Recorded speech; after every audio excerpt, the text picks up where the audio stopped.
Hi അസ്സലാമലൈക്കും welcome back. ഇത് നമ്മുടെ റെസിപ്പി ഒരു ഗ്ലാസ് അരിപ്പൊടി കൊണ്ട് ഒരു പ്ലേറ്റ് നിറയെ സ്നാക്സ് ഉണ്ടാക്കിയെടുക്കുക. കുട്ടികൾ സ്കൂൾ വിട്ട് വരുമ്പോൾ കൊടുക്കാൻ പറ്റിയിട്ടുള്ള അടിപൊളി ക്രിസ്പി ആയിട്ടുള്ള ഈ ഒരു സ്നാക്സ് എങ്ങനെ ഉണ്ടാക്കിയെടുക്കാൻ നോക്കാം. അതിന് മുന്നായിട്ട് ഈ ചാനൽ ആദ്യം നിങ്ങൾ കാണുന്നുണ്ടെങ്കിൽ നിങ്ങൾക്ക് ഇഷ്ടമായെന്നുണ്ടെങ്കിൽ പ്ലീസ് ഒന്ന് സബ്സ്ക്രൈബ് ചെയ്ത് സപ്പോർട്ട് ചെയ്യണേ. അപ്പോൾ ആദ്യം തന്നെ ഇതിലേക്ക് ഒരു ഗ്ലാസ് അരിപ്പൊടിയാണ് വേണ്ടത്. ഇതുപോലത്തെ ഒരു ഗ്ലാസ്സിലാണ് കേട്ടോ ഞാൻ എടുത്തിട്ടുള്ളത്. അപ്പോൾ ഏത് ഗ്ലാസ്സിൽ വേണമെങ്കിലും അളന്നെടുക്കുക. കപ്പിലാണെങ്കിൽ 250 ml കപ്പിൽ ഒരു കപ്പ് അരിപ്പൊടി ഉണ്ടാകും. ഇനി വറുത്തിട്ടുള്ള അരിപ്പൊടിയാണ് എടുത്തിട്ടുള്ളത്. നിങ്ങളെ കയ്യിൽ വറുത്ത അരിപ്പൊടി ഇല്ലയെന്നുണ്ടെങ്കിൽ ജസ്റ്റ് ഒന്ന് വറുത്തെടുത്താലും മതിയാകും. ഇനി ഇതവിടെ ഇരിക്കട്ടെ. ഇനി ഒരു പാൻ വെച്ചിട്ടുണ്ട്. ഇതിലേക്ക് അരിപ്പൊടി അളന്നെടുത്തിട്ടുള്ള ഒരു സെയിം ഗ്ലാസ്സിന് 1.5 ഗ്ലാസ് വെള്ളം ചേർത്ത് കൊടുക്കാം. ഏത് ഗ്ലാസ്സിലാണോ അരിപ്പൊടി എടുത്തിട്ടുള്ളത് അതേ ഗ്ലാസ്സിൽ തന്നെ 1.5 ഗ്ലാസ് വെള്ളം ചേർത്ത് കൊടുക്കുക. ഇനി തീ ഓൺ ചെയ്ത് കൊടുക്കുക. എന്നിട്ട് ഇതിലേക്ക് ആവശ്യമായിട്ടുള്ള ഉപ്പ് ചേർത്ത് കൊടുക്കാം. ഞാനൊരു 3/4 ടീസ്പൂൺ എടുത്തിട്ടുണ്ട്. ഇനി ഇതിലേക്ക് 2 നുള്ള് മഞ്ഞൾപ്പൊടി ചേർത്ത് കൊടുക്കാം. 1/4 ടീസ്പൂണ് നിറച്ചെടുത്തിട്ടില്ല, 2 നുള്ള് മാത്രം മതിയാകും. കൂടെ തന്നെ 1 ടീസ്പൂണ് കാശ്മീരി മുളക് പൊടി ചേർത്ത് കൊടുക്കാം. ഇനി എരിവ് വേണമെന്നുള്ളവർക്ക് നല്ല എരിവുള്ള മുളക് പൊടി എടുത്താലും മതിയാകും. കൂടെ തന്നെ ഇതിലേക്ക് ഒരു 1/2 ടീസ്പൂൺ ചെറിയ ജീരകം ചേർത്ത് കൊടുക്കാം. നല്ല ജീരകം ഉണ്ടല്ലോ, അതാണ് കേട്ടോ എടുത്തിട്ടുള്ളത്. ഇതിലേക്ക് 1 ടീസ്പൂണ് എള്ള് ചേർത്ത് കൊടുക്കാം. നിങ്ങളെ കയ്യിൽ എള്ളില്ലെങ്കിൽ പകരമായിട്ട് കരിഞ്ജീരകം എടുത്താലും മതിയാകും. നല്ലൊരു ഫ്ലേവറിന് വേണ്ടിയിട്ട് ഒരു 1/4 ടീസ്പൂണ് കായപ്പൊടിയും കൂടെ ചേർത്ത് കൊടുക്കാം. കായപ്പൊടി എന്തായാലും ചേർക്കണം, എന്നാലും നല്ലൊരു ടേസ്റ്റ് ഉണ്ടാകുള്ളൂ. ഇനി എല്ലാം കൂടെ നല്ല പോലെ ഒന്ന് തിളച്ചിട്ട് വരട്ടെ. ഇതിവിടെ നല്ല പോലെ തിളച്ച് വന്നിട്ടുണ്ട്. ഇനി ഇതിലേക്ക് 1 ടേബിൾ സ്പൂണ് നെയ്യ് ചേർത്ത് കൊടുക്കാം. നെയ്യ് എന്തായാലും ചേർത്ത് കൊടുക്കണം, നല്ലൊരു ഫ്ലേവർ ഉണ്ടാകും. ഇനി തീ ഏറ്റവും ലോ ഫ്ലെയിമിലേക്ക് ഇട്ട് കൊടുക്കുക. എന്നിട്ട് നമ്മൾ നേരത്തെ എടുത്ത് വെച്ചിട്ടുള്ള ആ ഒരു ഗ്ലാസ്സിന് 1 ഗ്ലാസ് അരിപ്പൊടി ഉണ്ടല്ലോ, അത് മൊത്തത്തിൽ ഇതിലേക്ക് അങ്ങ് ചേർത്ത് കൊടുക്കാം. നമ്മൾ വാട്ടിയെടുക്കാൻ വേണ്ടിയിട്ടാണ്. എന്നിട്ട് നല്ല പോലെ മിക്സ് ചെയ്ത് കൊടുക്കുക. ഞാൻ എടുത്തിട്ടുള്ള പൊടിയിലേക്ക് ഇത് കറക്റ്റായിട്ടാണ് ഉള്ളത്. നിങ്ങൾ ഓരോരുത്തർ എടുക്കുന്ന പൊടിക്കനുസരിച്ച് അങ്ങോട്ടും ഇങ്ങോട്ടൊക്കെ ചിലപ്പോൾ മാറ്റങ്ങൾ വരും. അപ്പോൾ അതിനനുസരിച്ച് വെള്ളം ചേർത്ത് കൊടുത്താൽ മതിയാകും.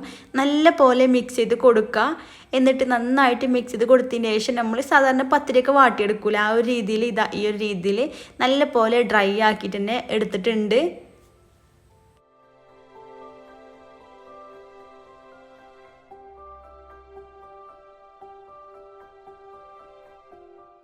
നല്ല പോലെ മിക്സായി വന്നാൽ ഇനി തീ ഓഫ് ചെയ്ത് കൊടുക്കുക. എന്നിട്ട് ഇത് മറ്റൊരു ബൗളിലേക്ക് അങ്ങ് മാറ്റി വെക്കാം.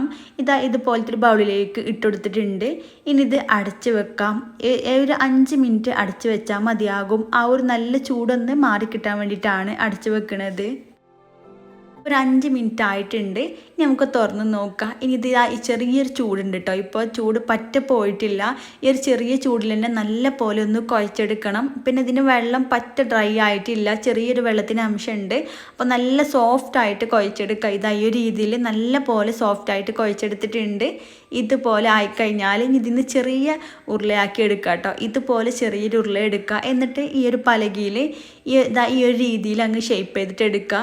നല്ല തിന്നായിട്ട് വേണം എടുക്കാനായിട്ട്. അധികം കട്ടി ഉണ്ടാവാൻ പാടില്ല. അധികം കട്ടി ഉണ്ടെങ്കിൽ ഇത് നല്ല ക്രിസ്പി ആയിട്ട് കിട്ടൂല. ഇതുപോലെ തിന്നായിട്ട് എടുക്കുക. എന്നിട്ട് ഈ ഒരു രീതിയിൽ അങ്ങ് ഷേപ്പാക്കി എടുത്താൽ മതിയാകും. നമ്മുടെ ഒരു വിരലിൻ്റെ ആ ഒരു വണ്ണത്തിലാണ് കേട്ടോ എടുത്തിട്ടുള്ളത്. ഇതുപോലെ ചെയ്യുകയാണെങ്കിൽ നമുക്ക് നല്ല ഷേപ്പ് ഉണ്ടാവും കാണാനായിട്ട്. അല്ലാന്നുണ്ടെങ്കിൽ എനിക്ക് വേണമെന്നുണ്ടെങ്കിൽ ഇതുപോലെ കട്ട് ചെയ്തിട്ട് വേണമെങ്കിൽ എടുക്കാം കേട്ടോ. ഇതുപോലെ റൗണ്ട് ഷേപ്പാക്കാതെ എടുക്കുക.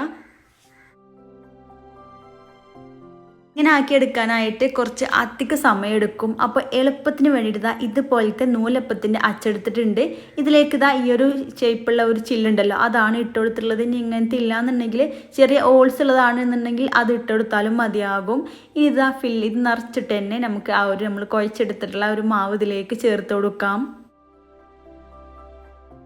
ഇതുപോലെ ചെയ്യുകയാണ് ഏറ്റവും ഈസി. ഇനി ഇതുപോലത്തെ അച്ചൊന്നും ഇല്ലയെന്നുണ്ടെങ്കിൽ സാധാരണ നേരത്തെ കാണിച്ച പോലെ ചെയ്തെടുത്താലും മതിയാകും. ഇങ്ങനെ ചെയ്യുകയാണെങ്കിൽ എളുപ്പത്തിൽ നമുക്ക് ഉണ്ടാക്കിയെടുക്കാൻ വേണ്ടി പറ്റും. ഇതുപോലെ നമ്മൾ ആ ഒരു നൂലപ്പൊക്കെ എടുക്കുന്ന പോലെ തന്നെ ഇതുപോലെ ഷേപ്പായിട്ട് കിട്ടും കേട്ടോ. അപ്പോൾ നല്ല നമ്മൾ കടയിൽ നിന്നൊക്കെ വാങ്ങണ ആ ഒരു ബേക്കറിൻ്റെ അതേ ഷേപ്പിലാണ് കിട്ടുക. എന്നിട്ട് നമ്മൾ നേരത്തെ കാണിച്ച പോലെ തന്നെ റൗണ്ടിൽ നമ്മൾ ഈ ഒരു വിരലിൻ്റെ തിക്നെസ്സിൽ അങ്ങ് ഷേപ്പ് ചെയ്ത് കൊടുക്കുക. പിന്നെ ആ 2 അറ്റവും ഒട്ടിച്ചെടുക്കാൻ നല്ല ഈസിയാണ്. പെട്ടെന്ന് തന്നെ അവിടെ ഒട്ടി നമ്മളൊന്ന് പ്രസ് ചെയ്ത് കൊടുക്കുമ്പോൾ തന്നെ അവിടെ ഒട്ടിക്കിട്ടും. ഇനി മൊത്തത്തിൽ ഇതേ രീതിയിൽ ചെയ്തിട്ടെടുക്കാം.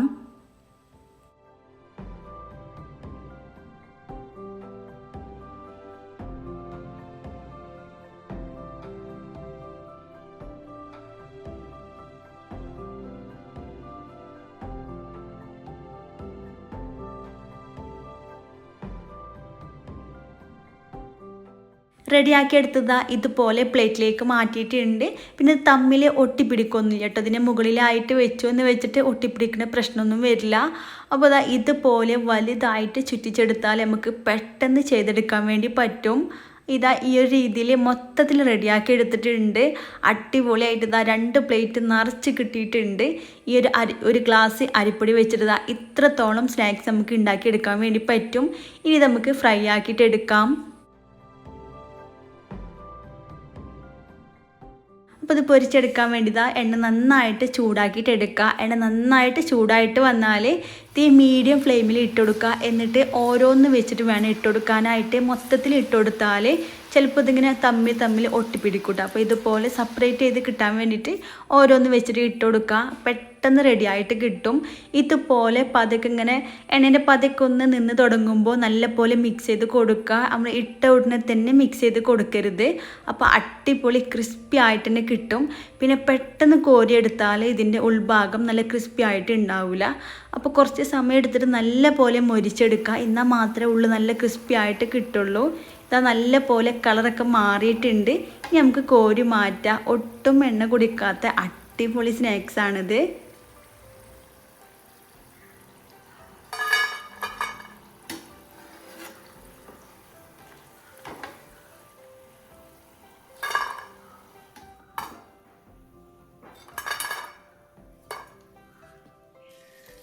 ഇതുപോലത്തെ പരന്ന പാനിലൊക്കെ പൊരിച്ചെടുക്കുകയാണെന്നുണ്ടെങ്കിൽ നമുക്ക് ഒരു പ്രാവശ്യം തന്നെ ഒത്തിരി ഫ്രൈ ആക്കി എടുക്കാൻ വേണ്ടി പറ്റും. പിന്നെ ഇതിലേക്ക് നിങ്ങൾക്ക് കൂടുതൽ മഞ്ഞൾപ്പൊടി ചേർക്കുകയാണെന്നുണ്ടെങ്കിൽ ഈ ഒരു സ്നാക്സ് നല്ല മഞ്ഞ കളറിലാവട്ടോ ഉണ്ടാകുക. ഞാനിതിലേക്ക് കാശ്മീരി മുളക് പൊടി ചേർത്തുകൊണ്ടാണ് ഈ ഒരു സ്നാക്സ് ഈ ഒരു കളറിൽ കിട്ടിയിട്ടുള്ളത്. ഇതാ മൊത്തത്തിൽ ഞാനിവിടെ ഫ്രൈ ആക്കി എടുത്തിട്ടുണ്ട്. അടിപൊളി ക്രിസ്പി ആയിട്ടുള്ള സ്നാക്സാണിത്.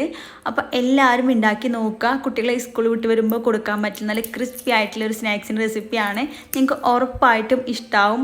അപ്പോൾ ഇഷ്ടമായെന്നുണ്ടെങ്കിൽ ട്രൈ ആക്കി നോക്കുക. എന്നിട്ട് കമൻറ്റ് അറിയിക്കാൻ മറക്കരുത്. വീഡിയോ ഇഷ്ടമായ ലൈക്ക് ചെയ്യുക. ഫ്രണ്ട്സിനും ഫാമിലിക്കും ഷെയർ ചെയ്ത് കൊടുക്കുക. വീണ്ടും ഇതുപോലെ നല്ല അടിപൊളി ആയിട്ടുള്ള റെസിപ്പി ആയിട്ട് കാണാം. താങ്ക്